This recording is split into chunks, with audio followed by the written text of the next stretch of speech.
Fatum e Historia, de Friedrich Nietzsche, versión de las vacaciones de Pascua 1862.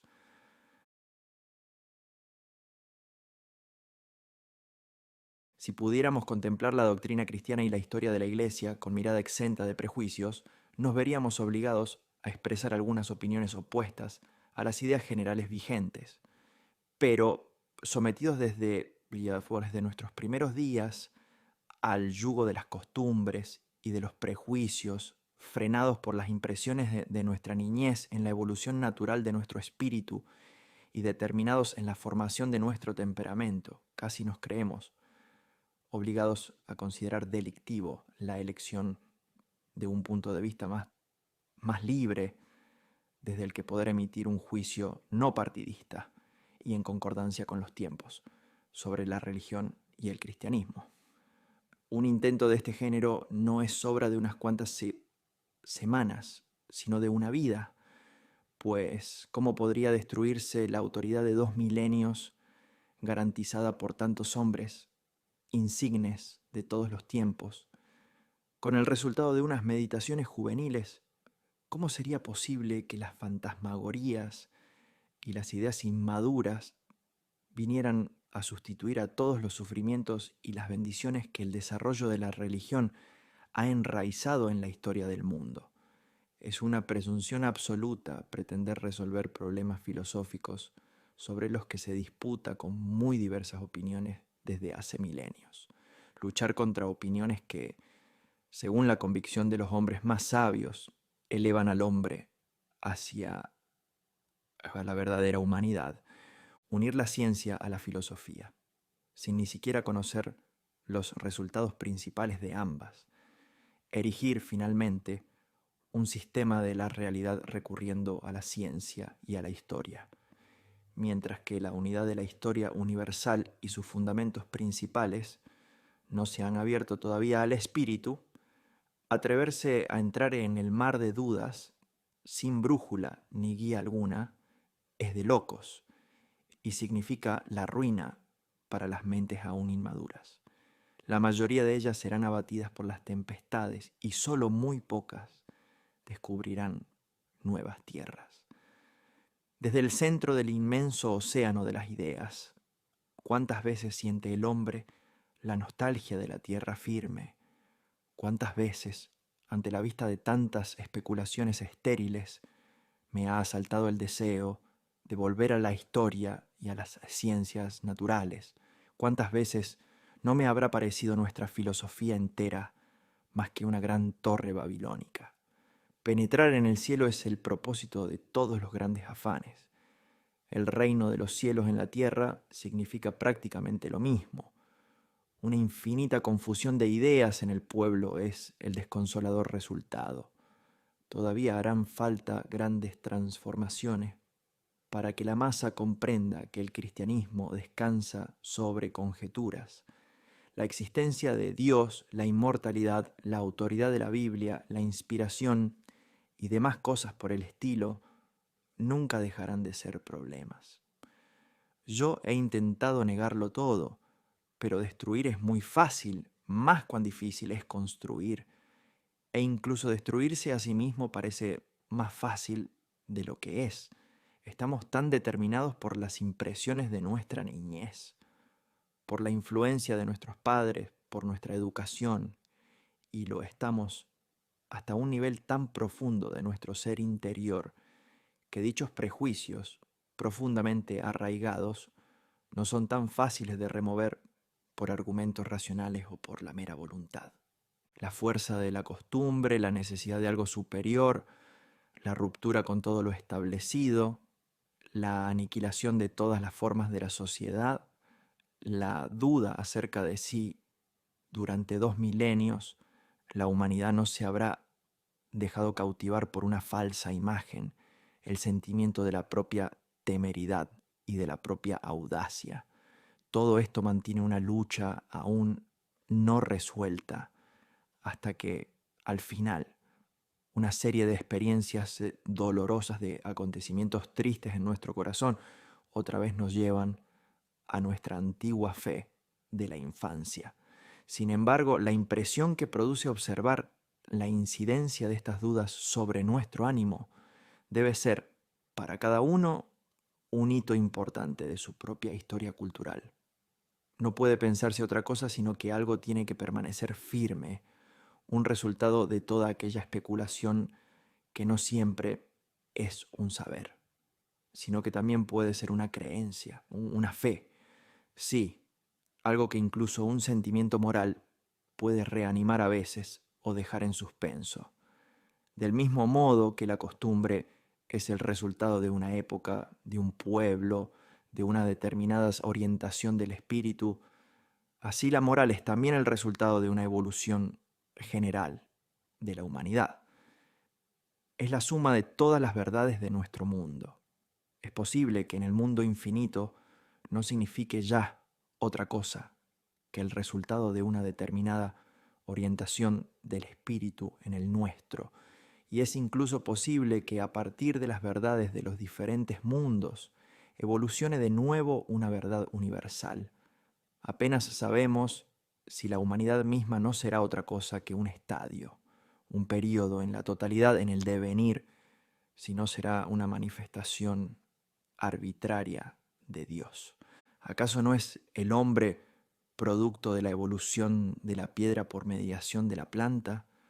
¿No habrá alcanzado ya la plenitud de su evolución y no radicará aquí también el fin de la historia?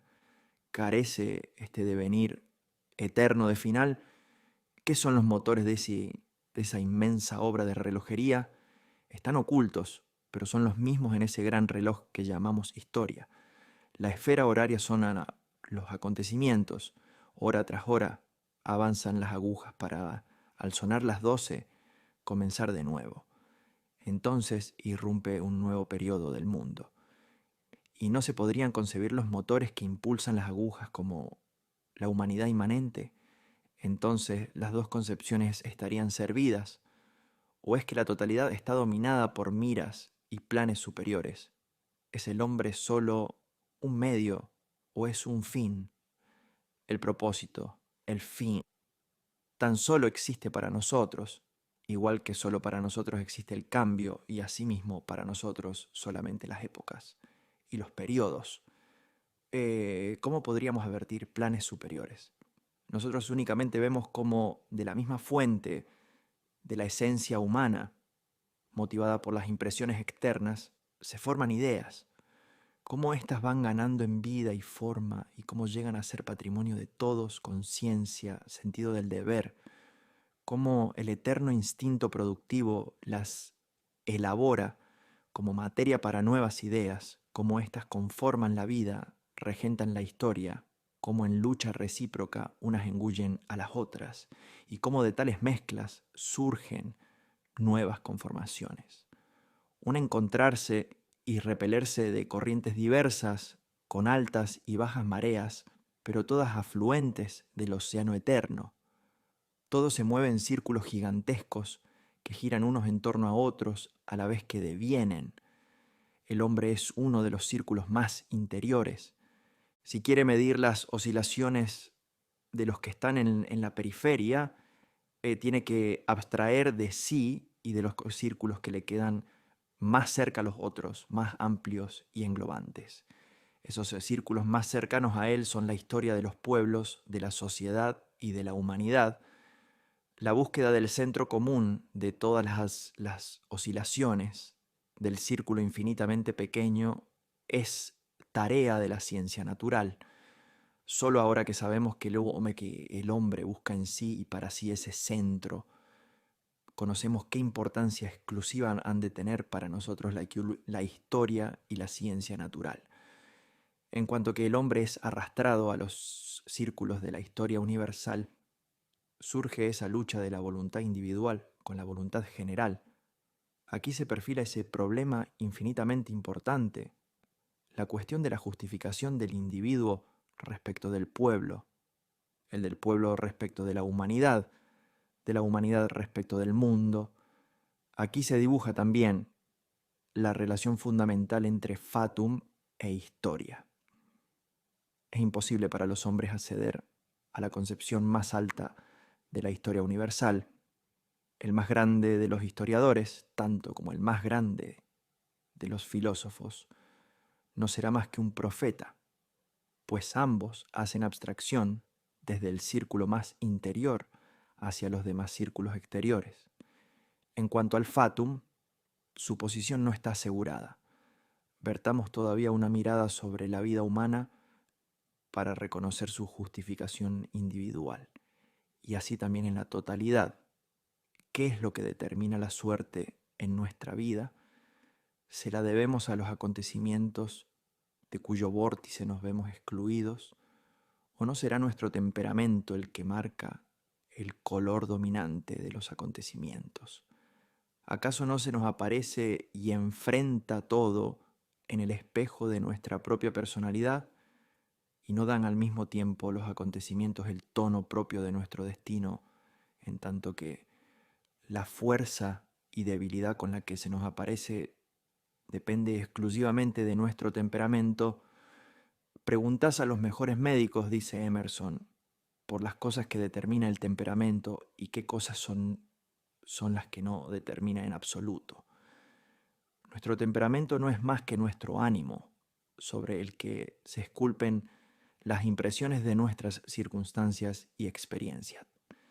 ¿Qué es lo que arrastra con tanta fuerza el alma de tantos individuos hacia lo vulgar, impidiéndole su ascenso a un mayor vuelo de ideas?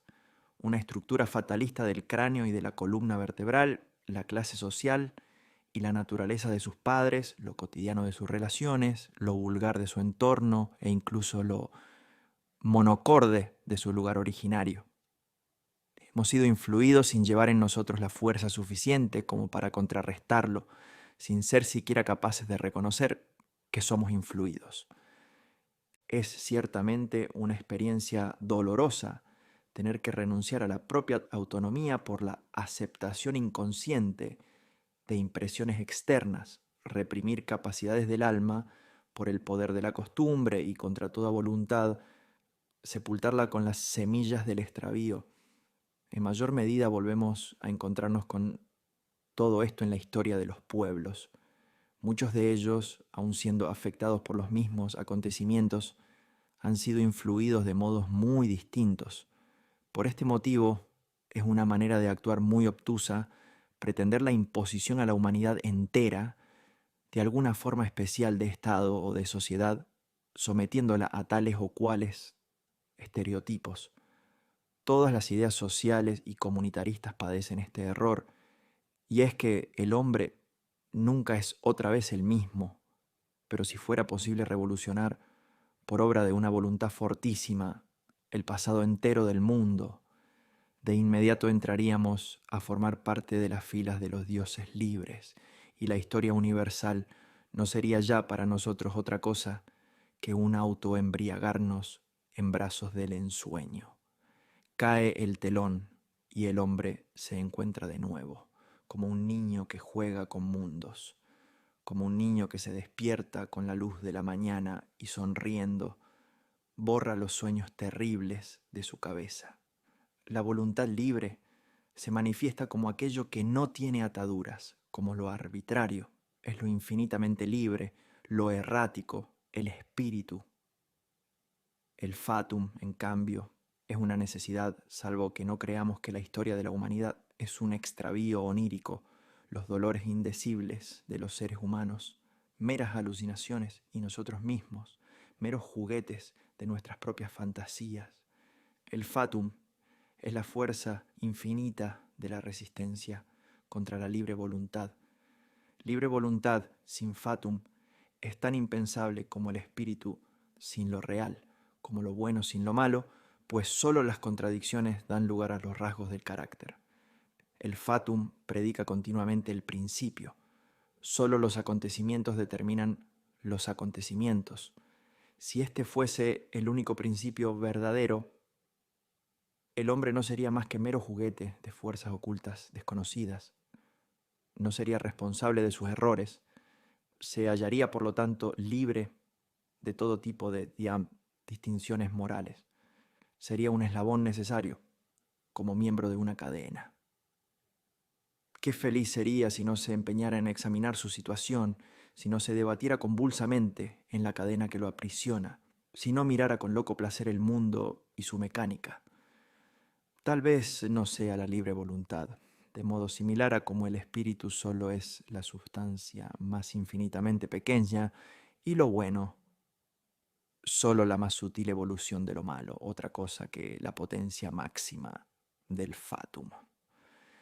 La historia universal sería, entonces, historia de la materia, si tomamos esta palabra en un sentido infinitamente amplio. En efecto, tiene que haber todavía otros principios más elevados ante los cuales la totalidad de las diferencias confluyan en una gran unidad, ante la que todo sea evolución, serie escalonada, todo afluente de un océano magnífico, donde el conjunto de las corrientes que han hecho evolucionar el mundo vuelvan a encontrarse, a fundirse en el todo uno. F. W. Nietzsche.